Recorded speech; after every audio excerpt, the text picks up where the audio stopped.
देखो एक और क्वेश्चन हम लोग करते हैं। एक क्वेश्चन अपने पास है 2 इंटू 3 की पावर 3x माइनस 3 की power 2x into 4 plus 2 into 3 की पावर x। ठीक है ना। और क्लोज इंटरवल दिया है -1 to 1 ऐसा दिया है देखो। ठीक। और हमें इसकी ग्रेटेस्ट और लीस्ट वैल्यू बतानी है। ग्रेटेस्ट और लीस्ट वैल्यू बतानी है। देखो ऐसा है -1 और 1 पर इस फंक्शन की ग्रेटेस्ट और लीस्ट वैल्यू हमको बतानी है। देखो ये फंक्शन एक्सपोनेंशियल फंक्शन है और एक्सपोनेंशियल फंक्शन हमेशा कंटिन्यूअस होता है, कोई दिक्कत नहीं। तो इसकी जो ग्रेटेस्ट और लीस्ट वैल्यू होगी एक्चुअली मतलब वही ग्रेटेस्ट का मतलब ग्लोबल मैक्सिमम वैल्यू, मतलब ग्लोबल मैक्सिमम है ना। लीस्ट का मतलब ग्लोबल मिनिमम है ना। तो वही इसकी रेंज भी होगी क्योंकि ये फंक्शन एक कंटिन्यूअस फंक्शन है, ध्यान दो। तो कुल मिलाकर हमें इस फंक्शन का रेंज चाहिए है ना। ये कंटिन्यूअस फंक्शन है तो कुल मिला के हमें इस फंक्शन का देखो रेंज चाहिए, ध्यान दो, क्योंकि ये फंक्शन कंटिन्यूअस है। तो इसकी जो ग्लोबल मैक्सिमम वैल्यू होगी वही ग्रेटेस्ट वैल्यू होगी और ग्लोबल मिनिमम वैल्यू इसकी लीस्ट वैल्यू होगी और वही इसकी रेंज भी होगी क्योंकि फंक्शन कंटिन्यूअस है। देखो ग्लोबल मैक्सिमम या ग्रेटेस्ट वैल्यू एक ही बात होती है, चाहे फंक्शन कंटिन्यूअस हो चाहे ना हो। ठीक है, ग्लोबल मैक्सिमम और ग्रेटेस्ट वैल्यू एक ही बात होती है, चाहे फंक्शन कंटिन्यूअस हो चाहे ना हो। ग्लोबल मिनिमम और लीस्ट वैल्यू एक ही बात होती है, चाहे फंक्शन कंटिन्यूअस हो चाहे ना हो। लेकिन ये ग्लोबल मिनिमम वैल्यू और ग्लोबल मैक्सिमम वैल्यू रेंज तब होंगी जब फंक्शन कंटिन्यूअस होगा, ध्यान देना, जब फंक्शन कंटिन्यूअस होगा। और ये फंक्शन कंटिन्यूअस है, इसकी रेंज निकालनी।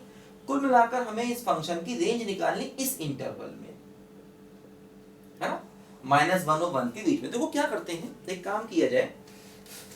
अब हमें देखो क्या करना है। अब देखो अगर रेंज निकालनी हो, देखो एक तरीका अपने पास सबसे अच्छा ये यहाँ पर है कि 3 की पावर x को अल्फा मान लो। देखो y बराबर क्या हो जाएगा 2 और देखो ये 3x है तो अल्फा 3 और देखो -4 3 की पावर 2x है तो अल्फा स्क्वायर और प्लस 2 इंटू अल्फा, है ना। देखो 2 3 की पावर 3x तो 3 की पावर s को अल्फा माना है तो इसको देखो ऐसा ना 3 की पावर 3x है, इसको 3 की पावर x का क्यूब लिख सकते हैं तो अल्फा की पावर 3 लिख सकते हैं इसको। और -4 देखो अल्फा स्क्वायर प्लस 2 अल्फा। देखो एक्चुअली x क्या है -1 से 1 तक है, x -1 से 1 तक है तो 3 की पावर x हो जाएगा 3 की पावर -1 से 3 की पावर 1 तो 3 की पावर x हो जाएगा 1/3 से 3, मतलब अल्फा क्या हो जाएगा बोलो 1/3 से 3 हो जाएगा। क्योंकि देखो एक्सपोनेंशियल फंक्शन इंक्रीजिंग फंक्शन होता है तो सीधे सीधे इनइक्वालिटी में ऑपरेट कर सकते हैं, क्योंकि एक्सपोनेंशियल फंक्शन देखो इंक्रीजिंग फंक्शन होता है तो इनइक्वालिटी में उसको ऑपरेट कर सकते हैं। ठीक है, तो अब देखो हमें अल्फा क्या दिया है 1/3 से लेकर के 3 दिया है, देखो ध्यान दो ऐसे दिया है। ठीक, तो अब अगर हम इसका डिफरेंशिएशन करें, क्योंकि अगर देखो इसका भी रेंज निकालना है तो करना होगा डिफरेंस। देखो 2 अल्फा क्यू क्या हो जाएगा 3 अल्फा स्क्वायर, देखो 6 अल्फा स्क्वायर -8 अल्फा और प्लस 2 2 बाहर है, अल्फा क्यू क्या होगा 3 अल्फा स्क्वायर -8 अल्फा प्लस 2, देखो 2 ले ले कॉमन तो 4 alpha square sorry 3 alpha square और -4 अल्फा प्लस 1। देखो ध्यान दो। अब देखो अगर हम यहां पर d/d अल्फा को देखें तो 2 इंटू इसके फैक्टर करने, देखो 3 अल्फा -1 इंटू अल्फा -1। ठीक है, तो क्या हुआ 3 अल्फा स्क्वायर -3 अल्फा हाँ ठीक है। अब देखो अगर हम इसका इंक्रीजिंग डिक्रीजिंग देखेंगे तो अल्फा की वैल्यू है 1/3 और अल्फा की देखो वैल्यू 1 पॉजिटिव, नेगेटिव और पॉजिटिव, ऐसे हुआ। अब देखो यहां पर क्या हो रहा है, देखो हम इसका एक रफ ग्राफ बना ले। इस फंक्शन का देखो हम लोग एक रफ ग्राफ बना ले, ध्यान दो, है ना।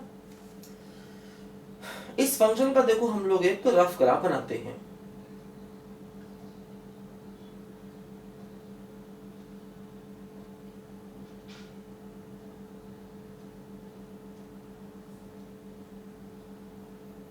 ठीक है, देखो क्या हुआ,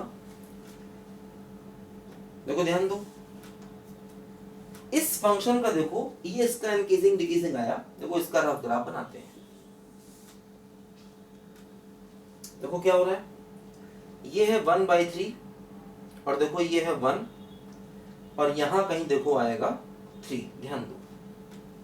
ठीक है, देखो क्या होगा, 1/3 के पीछे फंक्शन इंक्रीजिंग है, 1/3 के पीछे देखो फंक्शन इंक्रीजिंग है ना। देखो अगर हम अल्फा को 1/3 रखें, देखो y क्या आएगा, 1/3 रखें अल्फा को तो 2/27 माइनस 4/9 प्लस 2/3, देखो 27, 2 माइनस 12 और 18 तो 8/27। 1/3 पर देखो जो वैल्यू आएगी वो देखो क्या आएगी, 8/27। ठीक है, देखो यहां पर ऐसे, और उसके पीछे देखो इंक्रीजिंग है, 0 पर वैल्यू 0 होगी, अल्फा 0 पर देखो y 0 होगा, तो ऐसे करके ग्राफ आएगा। 1 तक डिक्रीज करेगा, देखो 1 पर वैल्यू क्या होगी, अगर अल्फा को 1 लिया जाए, देखो y बराबर क्या होगा, 2 माइनस 4 प्लस 2, देखो फिर 0, 1 तक वैल्यू डिक्रीज करेगी और उसके बाद फिर देखो ये वैल्यू इंक्रीज करेगी, ध्यान दो, है ना। इसके बाद देखो ये फिर जो वैल्यू है वो देखो डिक्रीज करेगी, सॉरी इंक्रीज करेगी, फंक्शन इंक्रीजिंग है। और 3 पर देखो y क्या होगा, अल्फा को 3 रखें, देखो y क्या होगा, 2 इंटू 27 माइनस 4 इंटू 9 प्लस 6, तो देखो क्या हुआ, 54 माइनस 36 प्लस 6, देखो क्या हुआ, माइनस 30, देखो 24, 3 पर वैल्यू हो जाएगी जाकर देखो 24, ध्यान दो ये 24 हो गया। और हमें अल्फा चाहिए क्या है, 1/3 से 3 तक, देखो 1/3 से 3 तक अल्फा चाहिए, पीछे ग्राफ मिटा दो, है ना। 1/3 पर वैल्यू क्या है, देखो ये 8/27। तो देखो हमें इस फंक्शन का ग्राफ बना लिया 1/3 और 3 के बीच में, देखो 1/3 और 3 के बीच में देखो इस फंक्शन का ग्राफ बना लिया। तो सबसे ज्यादा वैल्यू कितनी है बोलो, 3/24, और सबसे कम वैल्यू क्या है बोलो, 1 पर, और वो कितनी है बोलो, 0 वैल्यू है, देखो 0, 1 पर वैल्यू सबसे कम है ना, 1 पर देखो वैल्यू सबसे कम है और वो वैल्यू क्या है बोलो, 0 है, ध्यान दो। ठीक है, 1 पर देखो इसकी वैल्यू सबसे कम है और वो वैल्यू देखो 0 है, अल्फा को 1 रखेंगे तो 2 alpha cube minus 4 alpha square plus 2 alpha,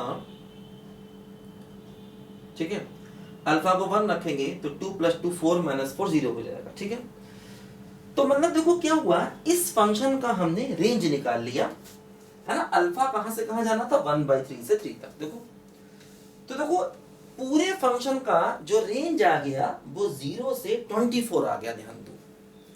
पूरे फंक्शन का देखो जो रेंज आ गया, पूरे फंक्शन का रेंज वो क्या आ गया बोलो, 0 से लेकर के 24 तक आ गया, ध्यान दो, 0 से लेकर 24, है ना। 1/3 रखते हैं अल्फा को जब हम, तो 2 इंटू 1/27 माइनस 4/9 2/27 एलसीएम आ गया, 2 माइनस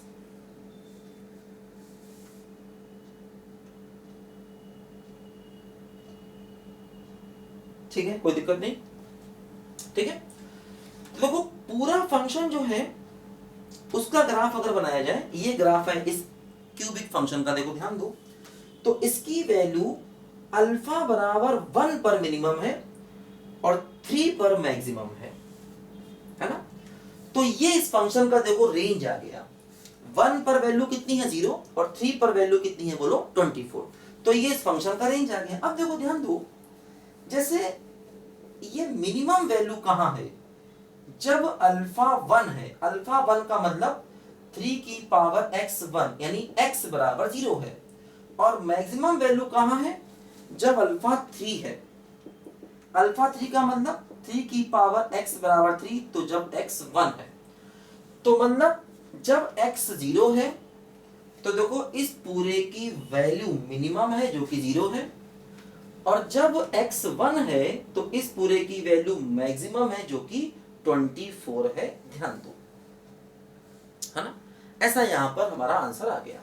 मतलब ये 0 हो गया पॉइंट ऑफ ग्लोबल मिनिमा, और 1 क्या हो गया पॉइंट ऑफ ग्लोबल मैक्सिमा, और ये लीस्ट वैल्यू और ये ग्रेटेस्ट वैल्यू इस इंटरवल के अंदर।